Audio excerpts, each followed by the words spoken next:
Welcome to HD Toy Theater. Today we're looking at the DC Collectibles Justice League War animated movie Superman action figure. Stands about 7 inches tall, nicely sculpted, has limited articulation, so let's dive right in and see what this figure has to offer.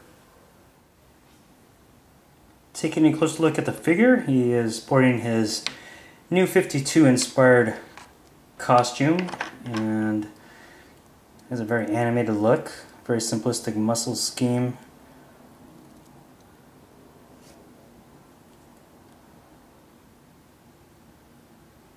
And you can see he has a little more detail than your typical Superman costume, which is basically, red and blue. He has little light blue paint apps here on his lower leg, and then on his bicep, and a little bit on his forearm, and then some right there.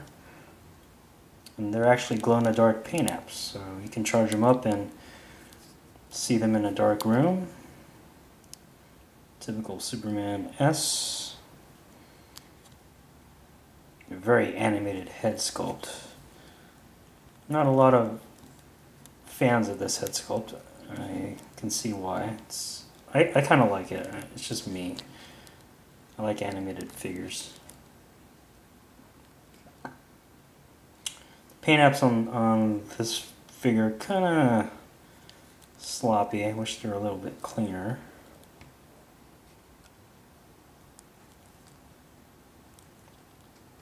Like where the hair and the skin meet. It could have been cleaner.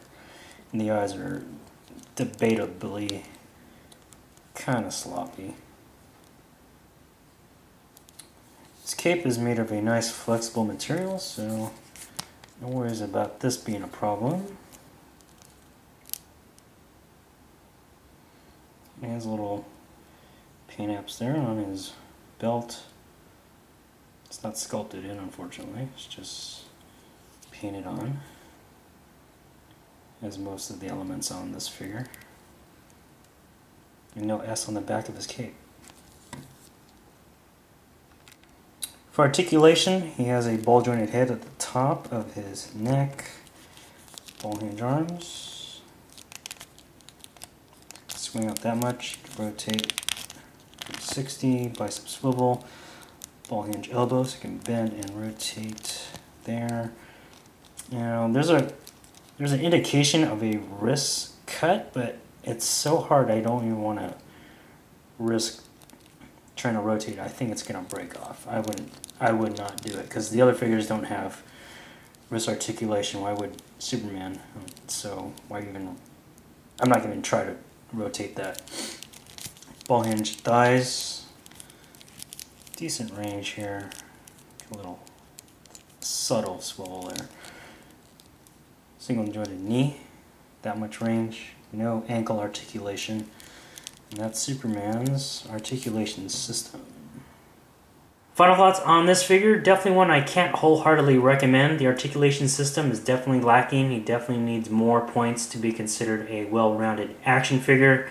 The paint apps could be a little bit cleaner. And for the most part, his look isn't one that a lot of people dig. It's very animated, it's very close to an anime look, and it's not really something that a lot of people are used to for Superman, but I kind of like it, so that's why I picked him up. So, priced about 20 bucks, consider adding him to your collection. Amazon, Babe at Toy Store, to name a couple places where to pick him up.